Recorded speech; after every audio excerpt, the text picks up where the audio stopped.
여러분 안녕하십니까? 저는 박상규입니다. 북한이 예고한 시간보다 1시간 빠르게 군사정찰 위성을 기습 발사했습니다. 윤석열 대통령은 영국에서 화상으로 긴급 NSC를 주재했고 정부는 한덕수 총리 주재로 임시 국무회의까지 열었습니다. 국방부는 남북 비행금지 구역을 22일 오후 3시부터 전격 해제한다고 발표했습니다. 영국 국빈 방문 이틀째를 맞은 윤 대통령은 윌리엄 왕세자의 숙소 영접과 찰스 3세와의 황금마차 동승, 버킹엄궁 오찬, 영국 의회 연설 등 주요 일정을 소화했습니다. 그 모습 집중 보도하겠습니다. 먼저 고영환 통일부 장관 특별보좌역 정혁진 변호사와 함께하겠습니다. 어서 오세요. 안녕하십니까? 네. 방금 전에 국방부가 북한의 군사정찰 위성 기습 발사에 따라 문재인 정부가 체결했던 9.19 남북군사 합의의 비행금지 구역을 22일 오후 3시부터 풀겠다고 발표했습니다. 그 내용부터 좀 다뤄보겠는데요. 자, 굉장히 중요한 발표가 나왔습니다. 이제 비무장지대에서 한미 정찰 자산들이 북한을 감시할 수 있다. 그런 얘기가 되는데요. 먼저 국방부의 발표부터 들어보겠습니다. 이에 국가안전보장회의 상임위원회는 9.19 군사합의 1조 3항의 비행금지구역 설정에 대한 효력 정지를 결정하였고, 이러한 NSC의 결정은 오늘 08시에 개최된 국무회의에서 의결되었습니다. 이에 따라 우리 정부는 국무회의 및 대북 통지 등의 절차를 거쳐 오늘 15시부로 9.19 군사합의 1조 3항을 효력 정지하기로 하였습니다.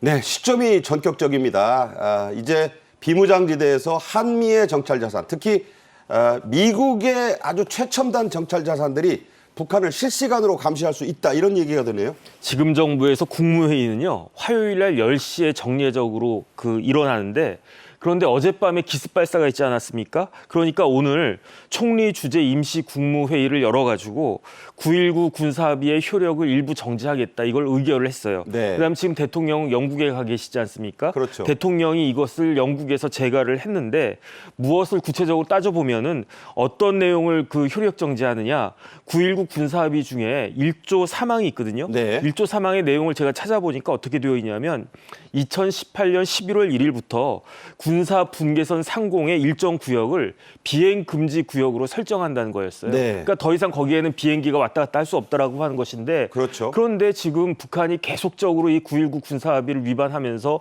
이렇게 정찰 위성까지 발사체까지 쏘아 올리고 그러는데, 여기에 대해서 우리가 계속 이 합의를 존중하고 지킬 의미가 있느냐. 그다음에 그 합의의 내용이라고 하는 것이 결국은 우리 안보 태세의 발목을 잡는 그런 것들이 되니까 이제 이 부분에 대해서는 효력을 정지하겠다. 다만 이 효력 정지하기 위해서는 국무회의 의결이 필요했다. 이렇게 정리가 될 수 있을 것 같습니다. 그렇습니다. 자, 이게 중요한 이유가요. 북한의 김정은이 가장 꺼려왔던 조치. 그래서 지금 묶여 있는 걸 가장 좋아하고 있는 것 역시 김정은이란 얘기입니다. 북측으로서는 마땅한 대응 수단이 없는 거죠. 북한에는 없고 우리가 있는 것이 이제 공중정찰 자산인데, 네. 군 관계자들 이야기를 어제도 들어보니까 우리 무인 정찰기 기술이 아주 급격한 상승 속도로 발전을 하고 있다고 그럽니다. 네. 그러니까 이제 무인기나 정찰기, 북한은 정찰기 자체가 없어요. 네. 그러니까 북한이 이 1조 3항에 대해서 가장 가슴 아파하고 이게 아킬레스건이거든요. 근데 북한이 계속해서 이제 변호사님 말씀하신 것처럼 계속해서 위반을 하는데 우리만 정말 신수단지처럼 모시고 할 수는 없는 거 아니겠습니까? 그러니까 북한이 가장 어려워하고 우리가 가장 필요로 하는 그런 조항부터 해제를 했다고 이렇게 보시면 될 것 같습니다. 그렇군요. 북한은 일본 정부에 통보를 사전에 했습니다. 발사 시작 예고 시점이 있었는데 이게 이제 22일이었거든요. 그런데 1시간 17분 빠르게 위성 발사체를 기습적으로 쐈습니다. 이 정찰 위성 1호기가 정상 궤도에 진입했다. 북한은 지금 이렇게 주장하고 있네요. 그러니까 북한이 일본에 통보한 거는요, 11월 22일부터 12월 1일까지 사이에 발사하겠다. 그런데 발사하는 것은 어떤 것이냐? 천리마 1형, 발사체는 천리마 1형인데 거기에 뭐를 싣겠느냐? 만리경 1호라고 하는 정찰 위성 1호기를 싣겠다. 이렇게 그 발표를 했었던 거거든요. 네. 그런데 22일부터 12월 1일까지 사이에 발사하겠다라고 해놓고 실제 발사한 거는 어제 21일 그 밤 10시 40분, 22시 43분이었거든요. 3분이네요. 네. 그러니까 그걸 갖다가 빼면은 1시간 17분 먼저 발사한 건데, 아니 그럴 건 못하러 20일부터 발사한다라고 했는지 그것도 좀 어쨌든 이상하고요. 그 다음에 어쨌든 중요한 거는 지난번 2차 발사 실패한 지 꼭 89일 만에 재발사한 건데 이번에 성공했는지 여부는 조금 지켜봐야 되는 것이 아닌가 하는 생각이 듭니다. 네. 자, 이 북한 평안북도 동창리 일대 이 발사장 주변의 기상이 악화되기 전에 쐈다는 분석이 나오고 있습니다. 이 어쨌든 그 신의주 기상이 아침 7시까지 비가 올지도 모른다 이래가지고 그랬다는 얘기죠. 그렇지만 이 기습 사전 발사 자체가 국제법 위반 아닌가요? 제가 앵커님에게 다시 말씀을 물어보겠습니다. 북한이 국제법을 제대로 지킨 적이 있나요? 기억이 잘 안 나요. 저도 기억이 잘 안 납니다. 네. 그러니까 국제법은 무시하고 자기네가 기상 예보에 의하면 신의주 평안북도 일대가 오전에 0시부터 오전 중 내내 흐리다고 하니까 그냥 쏴버린 것으로 그렇게 볼 수 있을 것 같습니다. 그러니까 비 오면 뭐 그나마 그르치니까 예. 에이 언제 우리가 뭐 이런 거 지켰냐? 그렇죠. 그냥 쏴라 이렇게 돼서 1시간 여 가량 예. 그냥 먼저 쐈다. 예. 뭐까지 거 별 문제 안 되지 않겠나? 북한 특유의 예. 해오던 일입니다. 자, 2023년 결산을 앞두고 김정은이 내부 결속을 위한 치적 쌓기 때문에 이걸 서둘렀다고 보는 시각도 있던데요. 장단점을 좀 따졌겠죠? 북한이 올해 한 일을 노동신문 보면 3가지 중요한 일을 했다 그럽니다. 열병식 3번 하고, 네, 그다음에 쌀 풍년이 들었고, 네, 그다음에 러시아 김정은이 방문을 해서 성과를 거뒀다. 여기에 이제 정찰 위성이 말하자면 클라이막스거든요. 이걸 10월 말까지 한다고 이야기를 했는데 10월 말까지 못 쏘면 또 북한 주민들이 뭐야 제대로 안 되는 거 아니야? 그렇죠. 이러니까 여기 이제 12월 달에 들어가면 또 뭐 김정일 사망일도 있고 김정은 최고사령관 부임 날도 있고 행사가 많습니다. 네. 뭐 김정일의 어머니 김정숙의 뭐 탄생일도 있다 그러고 그러니까 이런 것들을 모두 연말에 다 결산을 해야 되는데 성과가 급했던 거고. 그러니까 성과 리스트의 마지막에 이걸 써놓기 위해서. 예, 써놓기 있고 종지부를 찍는 거죠. 말하자면 여기 딱 점을 찍는 건데 내부 결속을 위한 측면이 매우 강하다고 볼 수 있습니다. 네. 자, 여러 가지 따져보고 내부 결속 또 치적 쌓기용으로 했다는 분석을 말씀해 주셨습니다. 우리 행정안전부는요, 발사 직후에 백령도와 대청도, 이게 인천에 소속돼서 뭐 백령면, 대청면 이렇게 불립니다만 주민들에게 긴급 재난 문자를 보냈고요. 발사 약 30-40분 후에 이 경보를 풀었다고 하네요. 그러니까 이제 북한이 이 발사체를 쏘겠다라고 예고한 것은 조금 전에도 말씀드린 것처럼 22일이었는데 그런데 우리 공무원들은 21일 오전부터 어제 오전부터 스탠바이를 하고 있었던 거예요. 네. 근데 아니나 다를까 북한이 어젯밤에 쏘지 않았습니까? 다시 한번 정리를 하면은 22시 43분에 발사를 했고요. 이 발사가 되자마자 직후인 22시 51분에 행안부에서 재난 문자를 쭉 발송을 갖다가 했어요. 예. 그런데 어쨌든 발사는 됐지만 특별한 문제가 없으니까 없다라고 판단돼가지고 23시 29분 그러니까 한 30분 정도 더 지난 다음에 일상으로 복귀해도 된다 이러한 안내를 다시 행안부에서 했고요. 하지만은 혹시 또 무슨 일이 벌어질지 모르니까 백령도와 그 대청도에 대피소가 여러 군데가 있는데 이 대피소는 다 열어놨다 오픈했다 이렇게 지금 이야기가 되고 있습니다. 네. 자, 행정전산망 마비 사태 때문에 곤욕을 치렀던 행안부 이번에는 매우 기민하게 대응을 한 것 같습니다. 영국을 국빈 방문하고 있는 윤 대통령은 이 소식을 보고받자마자 화상으로 긴급 국가안전보장회의 NSC를 주재했습니다.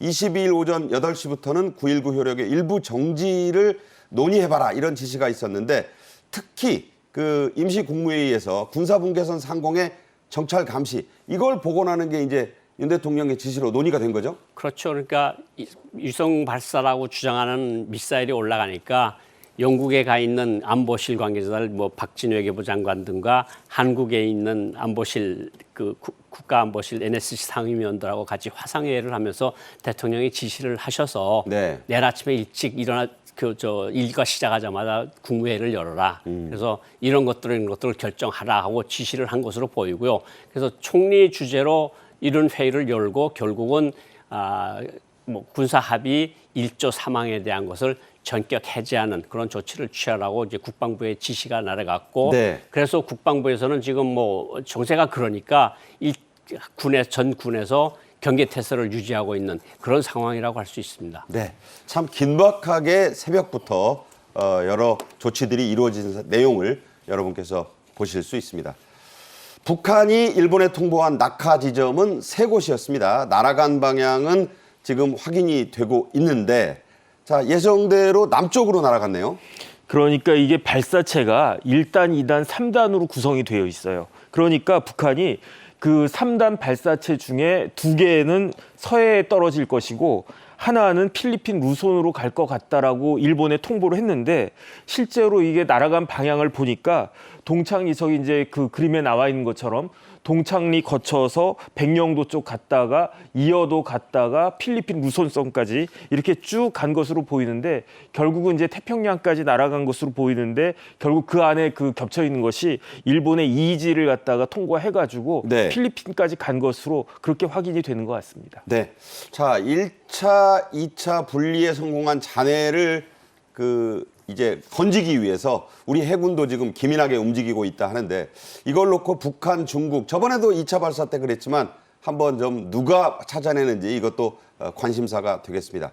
자, 말씀드린 대로 북한 매체 발사 성공을 거듭 주장하고 있습니다. 우리 정부 또 관계 기관들도 위성으로 포착한 궤적 등을 통해 이게 추락하지는 않은 것으로 일단 보고 있는 거죠. 일단 궤도에는 올라간 것으로 평가를 하는데, 위성이라고 주장하는 그 물건이 제대로 작동하는지는 지금 한미가 면밀히 분석을 하고 있는 것으로 그렇게 보이는데요.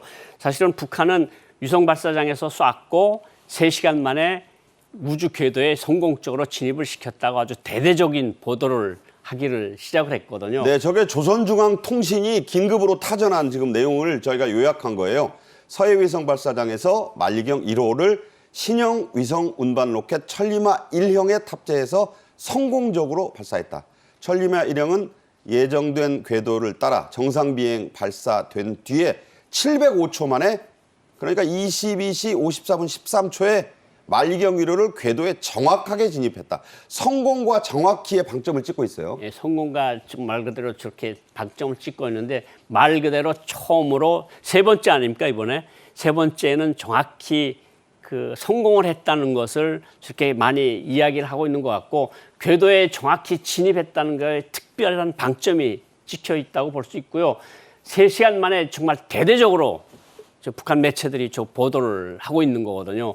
그러니까 북한으로서는 어쨌든 뭐 올라간 거는 틀림없어 보이니까 일단 발표를 한 것 같은데, 한미 당국도 아직 그것을 성공으로 보는지는 아직도 검토 중인데, 북한은 일단은 보도를 저렇게 성공적으로 했다고, 뭐 북한은 저기 한두 번이 아니니까 저렇게 보도를 하는 것 같고, 사실은 뭐 북한이 또 주장한 것은 뭐냐면 앞으로 이런 위성들을 추가적으로 연속해서 계속 발사하겠다, 이렇게 보도를 했습니다. 그러니까 북한 조선중앙통신이 또 빠른 기간 안에 다른 정찰 위성들도 여러 개 추가로 발사한다, 단정을 하고 있어요. 그러니까 그 말은 뭔가 준비를 단단히 이번엔 제대로 했다, 이런 뜻인가요? 뭐 준비를 단단히 했고, 뭐 러시아의 기술을 받았는지는 조금 더 봐야 되겠지만, 어쨌든 북한으로서는 정찰 위성들을 많이 보내서 결국은 정찰 능력을 확대하겠다는 건데, 이게 무슨 의미가 있는가 하면, 북한에 핵무기도 있고 ICBM이랑 있는데, 이게 공중 정찰 위성이 없으면 이게 결국은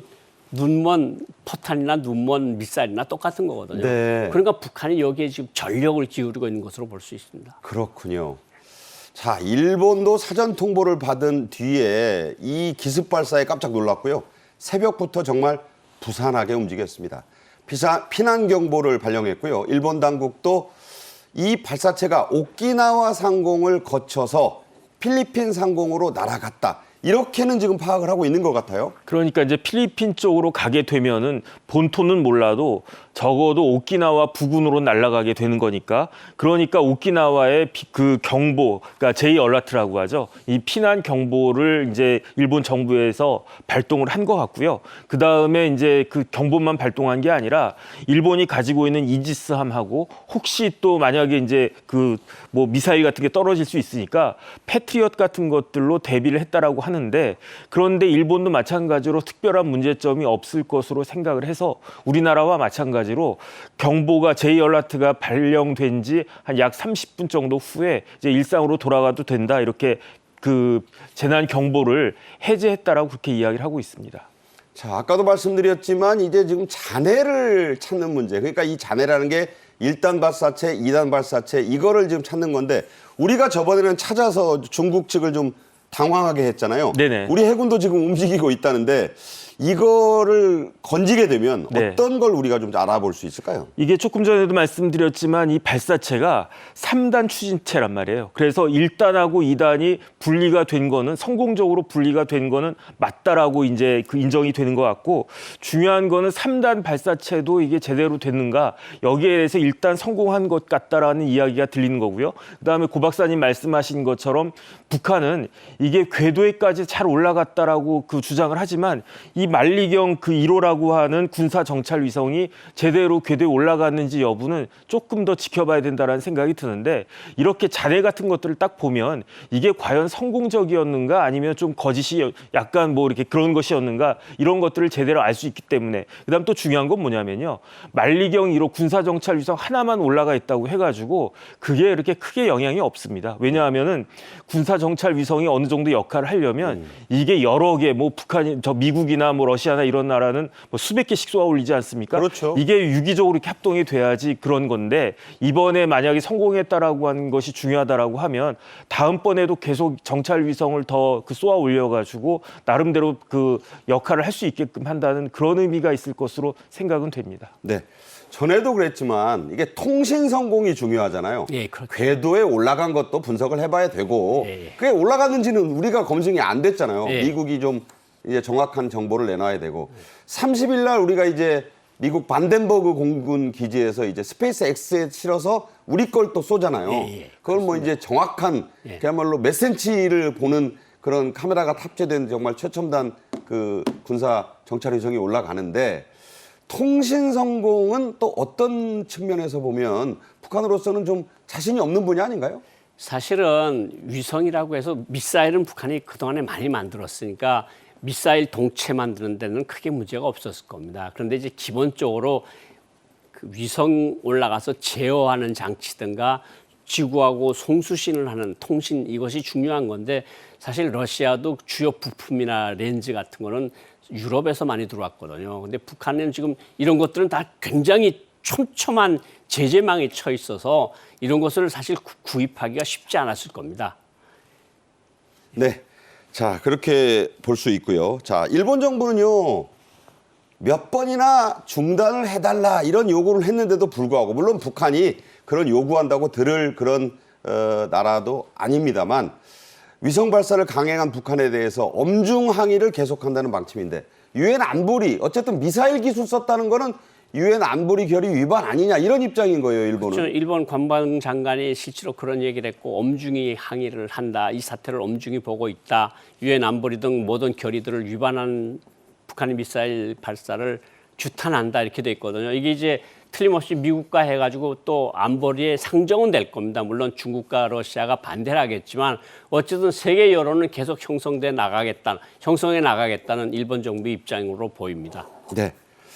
자, 오스틴 미 국방장관이 SCM을 하기 위해 서울에 왔었죠. 그때 또 다른 항모가 온다, 이런 얘기를 했었어요.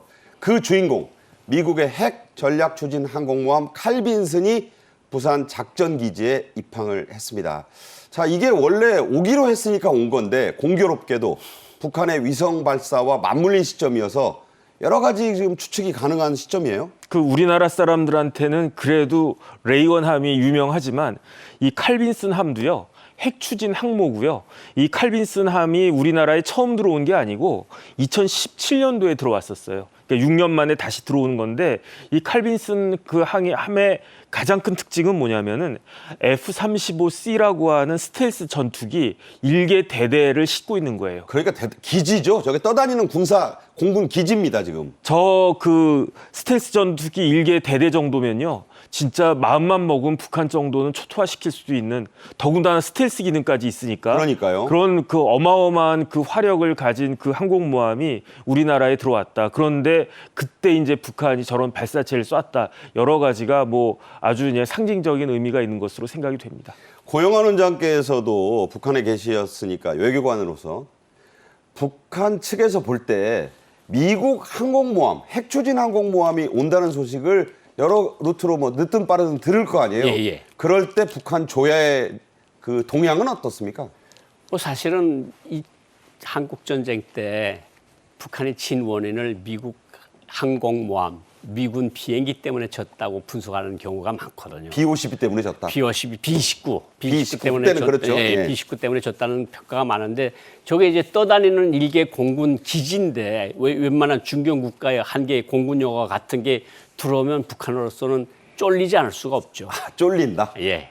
예. 그러니까 상당히 위협적이고. 예. 야, 이거 어떡하냐 이런 그 움직임이 있나요? 있습니다. 실제로 김정일, 당시에는 김정일이었을 텐데 김정일은 그 항모에 대해서 어떤 생각을 갖고 있었습니까? 김정일 때는 항모가 들어오면 일단 벙커로 숨었습니다. 지하 벙커. 지하 벙커로. 근데 김정은 때는 뭐 확인이 안 되는 소리긴 하지만 우리가 핵무기가 있으니까 우리를 공격 못할 거다. 그래서 뭐 조금 버틴다는 말이 있는데 그 정도로 김 부자가 굉장히 신경을 쓰는 게 항공모함 입항입니다. 사실. 그러니까 김정일은 즉각 지하 벙커로 갔는데 네. 김정은은 버틴다는 소문도 있지만 네. 그래도 뭐 특각 같은 데로 가지 않을까요? 그렇죠. 어떤 특각, 지하 벙커가 있는 특각으로 움직이는 건 틀림없어 보입니다. 네. 자, 정혁진 변호사와는 여기서 인사를 드리겠습니다. 오늘 고맙습니다. 네, 감사합니다. 네. 자, 이제 윤 대통령의 영국 국빈 방문 소식으로 가겠습니다. 윤 대통령이 영국 국빈 방문을 한 두 번째 날을 맞았는데요. 주요 일정 등을 이날 차례로 소화했고 아주 중요한 일정들이 많았습니다. 영상으로 한번 보고 갈 텐데요. 자, 여기서부터는 이상휘 전 대통령실 춘추관장이 함께 얘기를 나누겠습니다. 고맙습니다. 네, 어서 오세요. 안녕하십니까? 네. 자, 런던에서 하룻밤을 보낸 윤 대통령 숙소에서 영국의 런던 그 모 호텔입니다.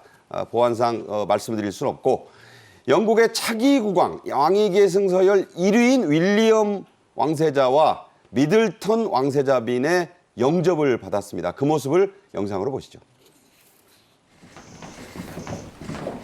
네, 윤 대통령이 이제 하루를 지냈고요. 자, 윌리엄 왕세자와 미들턴 왕세자 빈입니다. 뭐 영국에서 대단히 인기가 아주 많은 그런 부부고 특히 미들턴 왕세자 빈은 뭐 대중적 인기가 대단하잖아요. 그러니까 왕세자 부부가 저렇게 숙소로 영접을 나온 것 자체가 이상희 예.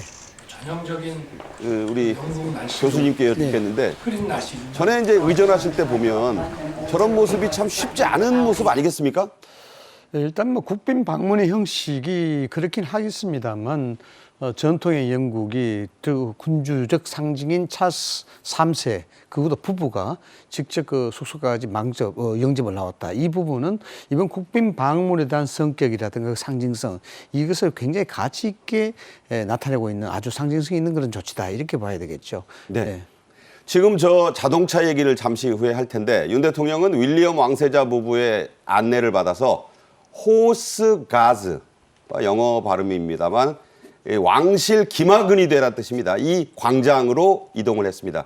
그때 타고 간 차, 영국 왕실의 국빈용 정형승용 차인 여러분 뭐 연예인들도 탄다고 할 때 유명해진 차. 얼마 전 남현희 씨도 그 유명했죠. 벤틀리사입니다. 근데 보통 벤틀리가 아니라 스테이트 리무진입니다. 이게 세계에 딱 2대밖에 없다고요? 그 벤틀리는 정말 헐리우드 가도 유명한 여배우들이 타는 정말 좋은 차거든요. 근데 이 스테이트 리무진이라는 건 세계에 딱 2대밖에 없고 그것이 이제 벤틀리사의 절대 강자라고 할 수 있는 차인데. 저 차입니다. 저 앞에 나오는 태극기 달린 저 차가 예. 저 스테이트 벤틀리 리무진이에요. 스테이트 벤틀리 리무진이고 저게 가격이 150억 정도가 되는 152억 원. 근데 그 돈 준다고 다 뭐 만들어주는 것도 만들어주는 것도 아니고 그리고 차도 좀 특이하게 만든 게 이제 엘리자베스 2세 때 저 차를 두 대를 만들었는데 영국 사람들이 이제 모자를 잘 쓰잖아요. 그러니까 차 고 높이도 높인. 그러니까 그래서 보통 벤틀리보다 앞이 높습니다. 그렇습니다. 그러니까 엘리자베스 2세가 모자를 즐겨 쓰시니까 예. 앞을 보려면 예. 높아야 된다. 높아야 된다. 그리고 모자가 구부러지면 안 되니까 그래서 저런 차를 타고 이제 왕세자 부부가 모셔가지고 찰스 3세 국왕한테 데리고 가는 그런 모습이라고 할 수 있습니다. 네. 이 호스가스 광장에 갔을 때 보신 대로 공식 환영식이 여기서 열렸는데 이때 이제 기다리던 찰스 3세 국왕부처가 이곳에 나와서 윤 대통령 내외를 환영했습니다. 그 장면 함께 보시죠. 네, 스테이트 리무진에서 내린 윤 대통령을 찰스 3세, 지금 잘 안 보이는데, 예, 악수를 나누면서 환영하고 있고요. 그 옆으로 이제 그 수행하고 온 왕세자 부부가 있습니다. 자, 저 유명한, 어제 나왔지만 저게 그러니까 캐나다 곰털로 만든 모자래요. 자, 왕실 기마근이대. 정말 대단하죠. 그죠? 위용이 저 엘리자베트 빅토리아 시대부터 있었던 건데, 황금마차가 나왔고요. 저 황금마차도 어마어마합니다. 네, 저게 지금 이제 말 100마가 지금 4마리가 모는 그런 마차인데 저 탄 모습을 보시면 윤 대통령이 상석, 그러니까 앞에서 볼 때 왼쪽 진행 방향, 예. 오른쪽에 찰스 3세가 있어서 두 분만 단독으로 탔다고 그래요. 왜 그런 겁니까? 일단 백마죠. 백마 4마리가 이끄는 그런 마차인데 황금마차라고 이야기를 하는데 총 7대가 동원이 됐습니다. 첫 번째 마차에는 찰스 3세하고 윤석열 대통령이 탄 그런 마차. 그 다음에 두 번째 마차는 찰스 왕세자 B와 그리고 김건희 여사가 탄 차. 나머지는 이제 공식 수행원들이 탄 그런 마차라고 봐야 됩니다. 왕실에서는 그 사람들은 다 시종으로 보기 때문에 시종마차라고 한답니다. 네, 시종마차라고 이야기를 하죠. 제가 2010년도에 영국을 그 당시 공식 실무 방문을 했을 때 저 마차를 한번 본 적이 있어요. 굉장히 웅장하고요. 아름답습니다. 뭔가 그 자체에서 고리를 느낄 정도로 네. 좀 그런 경외감이 들 정도로 그 마차입니다. 결국 이제 의전의 영국이라고 이야기할 정도로 그런데 그런 마차를 내어주고 이런 것들만 보더라도 최고의 예고를 한 것이다. 이렇게 이제 해석이 될 수밖에 지금 없고요. 찰스 3세가 예. 직접 의장대를 같이 이렇게 사열하는데 저 모자가 어마어마하잖아요. 저 곰털 모자가. 곰털 모자죠. 네. 뭐 시가로 따질 수 없다라고 이야기할 정도로 지금 이야기하고 저 있고. 보면 찰스 3세가 창 쪽에 오른쪽 보이는 창 쪽이고 저 안 보이는 왼쪽 상석에 윤 대통령이 앉아 있습니다. 예. 1.6km에 이르는 버킹엄궁까지의 가도를 저렇게 이제 말을 기마대. 그러니까 영국 하면 또 기마대예요. 기마대죠. 상징이죠. 말의 정통성 이런 부분에 의제는 가장 정통성이 말을 통해서 이제 말이 구현이 되고 하니까 저희 국빈 방문의 유형을 이제 영접 장소 호스가즈에서 이제 영접을 했는데 거기까지 버킹엄궁까지 1.6km입니다. 통상적으로 국빈 방문을 할 때 호스가즈에서 하는 경우도 있고 윈즈궁이라든가 또 버킹엄궁 내에서 하는 경우도 있는데 이번에 이제 호스가즈에서 하는 것은 1.6km 이동하는 거리가 있거든요.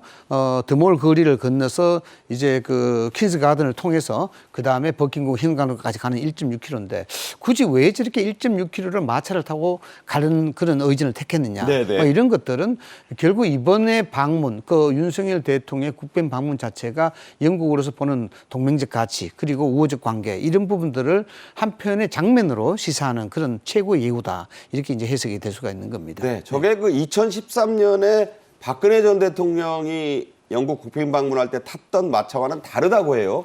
그래서 그게 대관식 할 때만 쓰는 특별하고도 특별한 마차. 그래서 아일랜드 마차라는 별칭이 붙어 있다고. 예, 그러니까 박근혜 대통령이 2013년도 가셨을 때는 호주 마차라고 오스트레일리안 코치라 스테이트 그러고, 코치. 예, 스테이트 코치라고 그러고 이번에는 이제 이름이 달라져서 그 스테이트 코치라고 하는 건데 대관식 때만 쓰는 그런 마차인데 사실은 지금 인터넷에 뭐가 올라오고 있는가 하면 저 황금 마차를 타고 가시는 것들을 찍은 관광객들이 와 멋있다. 그래서 관광객들이 어디 갔을 때 저런 왕 행사나 저렇게 대통령 국빈 방문할 때 그런 걸 못 보는 거거든요. 그러니까 완전히 그냥 이번에 좀 제대로 된 환대를 받으신 것 같습니다. 네. 자, 찰스 3세가 이 버킹엄 궁에서 왕실 오찬을 주재했습니다. 50명만 참석한 그런 곳인데, 자, 이 버킹엄 궁, 영국 왕실의 정궁이자 법궁입니다. 어떤 곳인지 설명을 좀 우리 이 교수께서 해주시죠. 1703년도에 존 셰필드 공작에 의해서 만들어진 그 사제였습니다. 그래서 재밌는 건요.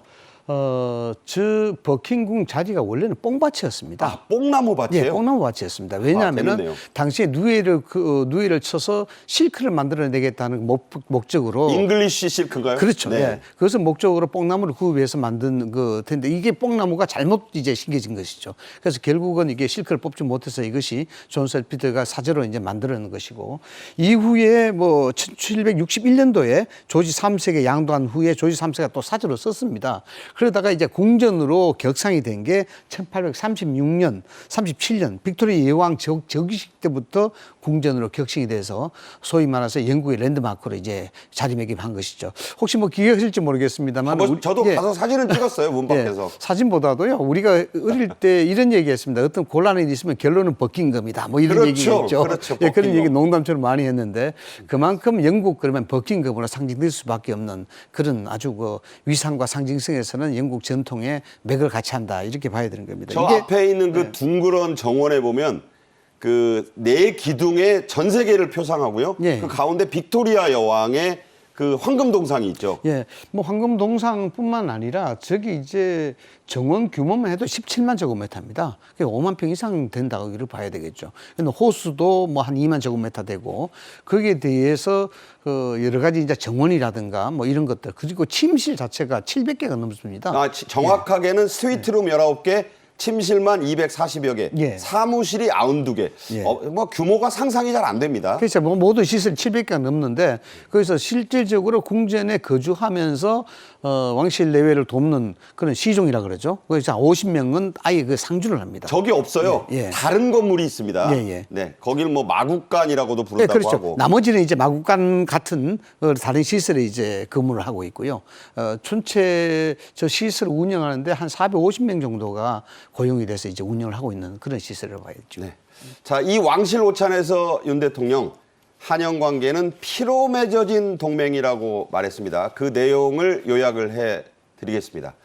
자, 이 어떤 얘기? 한영 양국 우호 관계의 굳건한 토대는 두 나라가 피를 함께 흘리며 싸운 혈맹이라는 점이다. 자, 6.25 때 8만 1,000명, 미국에 이어서 가장 많은 파병을 했고 또 1,000명 이상이 그 전사한 그런 거를 지적한 발언이라고 봐야죠. 그러니까 영국하고 한국과의 관계는 정말 피로 맺어진 동맹 관계고요.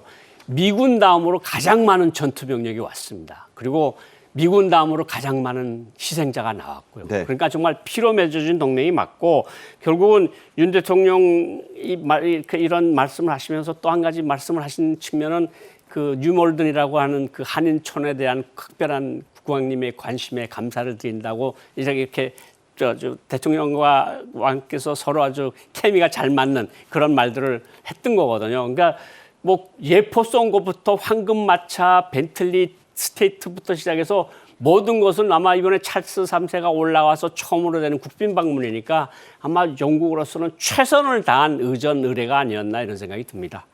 네. 자, 윤 대통령은 이 버킹엄궁 오찬 후에 버킹엄궁 특별전시실 안에 전시되어 있는 우리나라 관련 소장품과 영국이 자랑하는 소장품들을 차례로 둘러봤는데요. 함께 보겠습니다. 네, 4개 테이블에 놓인 것들인데 이 픽처 갤러리들을 봤어요. 저기에 이제 영국이 자랑하는 그런 여러 사진들 그런 게 있습니다. 처칠경의 모습이 보이고 있고요. 처칠경과 함께 저게 고종 황제가 빅토리아 여왕에게 보냈던 서한이 물론 영문입니다만 남아 있어서 윤 대통령이 저걸 또 들어보이면서 관심을 표했다고 하고 저건 1999년에 여왕이 안동 하회마을 갔을 때 생일상 받은 모습을 사진으로 찍어서 저렇게 보관. 그때 받은 안동 하회탈 이런 것들도 있었고 청자 꽃병. 자, 이런 것들을 이제 봤는데 저걸 또 이제 그러니까 버킹엄궁 안에서 볼 때 감회가 좀 달랐겠죠, 이 교수님? 아무래도 그렇지 않겠습니까? 뭐 고종 황제에 서신 부분들은 역사적 가치가 굉장히 있고 또 그 당시 아무래도 우리 대한민국 역사 중에 그 조선의 역사 그 말기에 항쟁에 대한 어떤 부분들도 기록이 되어 있었기 때문에 당시 이제 조선의 독립이라든가 일본에 대한 부분 이런 것까지도 가미가 됐던 내용이었기 때문에 현직 대한민국 대통령으로서 그 역사적이 아픈 상징물을 보는 그런 감회 이것이 굉장히 남달랐다 이렇게 볼 수가 있습니다. 또 뭐 양국이 국빈 방문으로 대통령이 지금 방문을 하고 있습니다만은 저는 역사적 상징물을 보여줬다는 그 의미 자체는 양국이 상당한 우호적 관계에 있음을 나타내는 것이고 그 관계적 측면에서 상징성을 증명하는 그러한 어떤 의전 행사로 하나로 풀이가 됩니다. 네. 윤 대통령은 이후에 웨스트민스터 사원 안에 있는 무명용사의 묘석을 찾아서 헌화를 했습니다. 이후에 영국의 6.25 참전 용사들과도 각별한 인사를 나눴는데요. 역시 직접 보겠습니다. 네, 윤 대통령과 김건희 여사가 웨스트민스터, 영국을 상징하는 곳입니다. 대관식이 저기서 열리고요. 찰스 3세도 저기서 대관식했습니다. 무명용사의 묘석에 지금 참배하고 헌화하는 모습인데 저게 또 영국의 그 어떤 전몰장병으로서는 가장 상징적인 장소이기 때문에 지금 웨스트민스터의 성공의 대주교를 따라서 이 영국은 앵글리칸 처치라 그래서 헨리 8세 때 독립된 교회 체제를 유지하고 있어요. 그 유명한 얘기입니다만 여기서 이제 저 영국의 의전이 참 대단하죠. 그 노병들인데 노병들이 6.25 참전 용사입니다. 대단한 거죠, 원장님. 저 옷을 봐도 정말 영국의 기품이 느껴지는 저 6.25에서 살아남은 그 노병들인데 저 노병들이 딱 예복을 차리고 이제 대통령을 만나서 또 대통령은 또 그의 감사함을 표하고 사실은 당신들 때문에 결국은 한국이 자유가 보장된 것이 아니냐는 이런 메시지를 전달하는 거거든요. 그리고 방명록에 쓴 글도 자유와 정의를 위한 희생은 영원히 기억될 것이다. 이런 말도 쓰시고 그런 거 보면 아마 특별한 감정을 가지고 만나신 것 같아요. 네. 자, 그 얘기 좀 하겠습니다. 방명록에 영어로 직접 그 영국 6.25 참전 장병들의 헌신에 감사하는 말을 남겼습니다. 그 내용을 한번 보면서 얘기를 나눌 텐데요. 자, Your dedication to freedom and justice will be remembered forever. President of Korea 윤석열. 상당히 달필이에요. 예, 영어로 연설도 잘하시고 또 영어에 대해서는 아주 그렇게 좀 표현 자체가 또 영국식 영어라는 부분들도 작용을 없지 않아 하겠습니다만은 그 의미 자체가 아까도 말씀하셨다시피 그 옛날 영어를 배운 분이라 필기체가 아주 유려합니다. 예. 그래서 자유와 정의를 향한 희생은 영원히 기억될 것이다. 물론 필체도 필체지만은 저라는 어떤 용어를 선택을 해서 국빈 방문에 그 방명록이 작성했다는 것은 영국에 대한 의미 그 자체를 인정한 것이다. 이렇게 볼 수가 있겠고요. 다 아시다시피 영국은 유명한 우리 6.25 때 참전국 아니겠습니까? 네. 미국, 캐나다, 영국 이 3개국이 가장 많은 이제 장병들을 젊은이들을 당시 보냈는데 그 중에 하나로서 여기에 대한 극진한 감사의 표시를 또 한 것이다. 이렇게 봐야 되겠죠. 네. 윤 대통령은 이후 영국 의회를 찾아서 영어로 연설을 했습니다. 450여 석이 꽉 들어찰 만큼 성황이었는데요. 먼저 한 대목 들어보겠습니다. Pleasure to welcome you to address both Houses of Parliament. Mr. President. It is my great honor to stand before the British Parliament, the mother of all parliaments. The United Kingdom was the first European nation to sign the Treaty of Friendship and Commerce with Korea in 1883. In 1950, the United Kingdom did not hesitate to defend Korea's freedom. By our deeds, we are known. The noble sacrifice of the British Army will forever remain in the memory of the Korean people. 네, 수교 140년 그리고 6.25 때 글로스터 연대의 노블 세크리파이스 그러니까 숭고한 희생 얘기가 나온 게 바로 파주 설마리 격전 얘기하는 거죠? 파주 설마리 거기 기념비도 있습니다. 저도 한번 가봤는데 정말 수적으로 절대적으로 우세한 중공군을 피로써 막아내서 저기서 영국군이 많이 희생이 된, 그래서 한국 전쟁에서 영국군이 가장 상징적인 전투가 바로 파주 설마리 전투거든요. 저 전투의 의미를 이야기하고 한영 수교 140주년에 대한 이 말씀도 하시면서 한국과 영국은 정말 피로써 맺어진 혈맹 관계다, 이런 얘기를 하신 것 같습니다. 네. 이어서 윤 대통령은 이번 국빈 방문에서 체결할 한영 어코드 얘기를 또 했습니다. 역시 직접 들어보시죠. This year, we celebrate the 140th anniversary of the establishment of diplomatic ties. It will be an important and meaningful year for our partnership. Last spring, the United Kingdom forces participated in the Korea-United States combined exercise for the first time. We are building new mechanisms for intelligence sharing and cybersecurity cooperation. Prime Minister Sunak and I will sign the Downing Street Accord. Our bilateral relations will be reborn as true global strategic partners. Together, we will build a free and open international order. Together, we will cultivate sustainable growth and prosperity for all of humanity. 네, 연설의 백미는요, 윤 대통령이 K컬처와 영국 프리미어리그에서 뛰는 손흥민 얘기를 하고 영국이 인도와도 바꾸지 않겠다고 한 대문호 세익스피어를 인용한 대목이었습니다. 역시 직접 들어보겠습니다. The United Kingdom is the country of the Beatles, Queen, Harry Potter, and David Beckham's right foot. Korea is the country of the BTS, Blackpink, Squid Game, and the Son Heung-min's right foot. Let me end by paraphrasing a line from Shakespeare's Romeo and Juliet. For this friendship may so happy prove to turn our challenges to pure opportunity.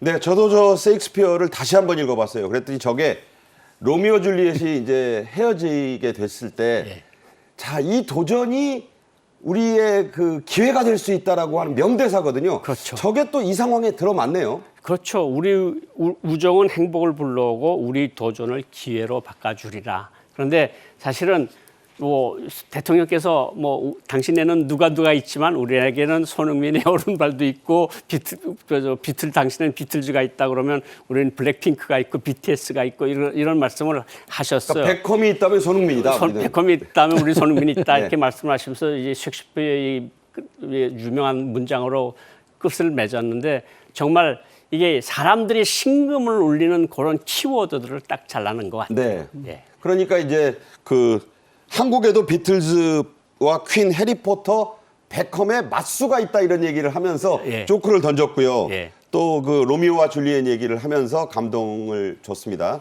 자, 윤 대통령의 영어 연설이 약 17분간이었는데 끝나고 그 존 프랜시스 맥폴 영국 상원의장이 감사 인사를 하면서 이런 재미있는 조크를 던졌네요. 오늘은 노래를 못 들어서 참 아쉽습니다. 그러니까 미소로 화답했어요. 왜 그 영국 의회, 미국 갔을 때는 그 아메리칸 파이 불렀는데 안 불러주셨냐 이런 얘기죠. 잉글랜드 파이가 아마 없었던 것 같습니다. 네. 예, 그래서 뭐 아시다시피 전 세계로 화제가 됐었죠. 지난 4월에 미국에서 아메리칸 파이를 불러서 전 세계 외교가도 그렇고 또 언론들도 굉장히 화제에 올랐었던 그런 일인데 그 자체가 상당히 좀 화제가 되었기 때문에 아마 그런 조크를 좀 편안하게 던지지 않나 이렇게 생각이 됩니다. 이에 버금 이번 갈 수 있는 이번 국빈 방문을 통해서 그런 감동적이고 또 재미있는 그런 일화가 나타날지는 모르겠습니다만 우선 그 영어로 연설을 했고 또 영국의 대문호인 셰익스피어의 한 구절을 이용해서 인용을 해서 영국과의 관계를 단적으로 표현했다는 점, 이 부분들이 결국 여야 상원 의원들의 기립박수, 약 30초간 기립박수를 쳤거든요. 그러니까요. 예, 그런 것들을 봤을 때 이번 윤석열 대통령의 국빈 방문은 상당히 성과가 괜찮았다. 그 높은 성과를 거뒀다. 이렇게 이제 한마디로 정리를 좀 할 수가 있을 것 같습니다. 네. 자, 끝으로요. 영국이 유럽 유일의 그 북한과의 최초 수교국입니다. 그래서 찰스 3세 대관식에 북측에는 초청장이 갔고 러시아에는 안 보냈죠. 물론 외교관이긴 합니다만 엘리자베스 2세의 장례식장에도 북한 대사관 관계자는 초청장을 받아 조문을 했습니다. 영국이 북한과 그 외교 관계가 있기 때문에 우리가 돌파구를 거기서 열 수도 있다. 이런 생각도 들어요. 그러니까 북한은 지금 미국하고 외교 관계가 없으니까, 그리고 영국하고 미국은 서로 카전 관계, 사촌 관계라고 그러니까 사촌을 먼저 뚫러서 미국으로 가는 길을 열겠다고 해서 영국을 이제 수교를 했는데, 결국은 뭐 북한으로서는 영국 자체는 미국과의 대미 관계, 대미 대책을 세우는 데서 가장 중요한 키 역할을 하는 나라의 하나라고 볼 수 있습니다. 네. 자, 오늘 뭐 미사일 발사부터 영국 국빈 방문까지 상당히 소식이 많았습니다. 고영환 통일부 장관 특별보좌역, 그리고 이상휘 전 대통령실 춘추관장과 말씀 나눠봤습니다. 잘 들었습니다. 고맙습니다. 네. 정책앤 이슈가 준비한 오늘의 소식은 여기까지입니다. 시청해주신 여러분 감사합니다.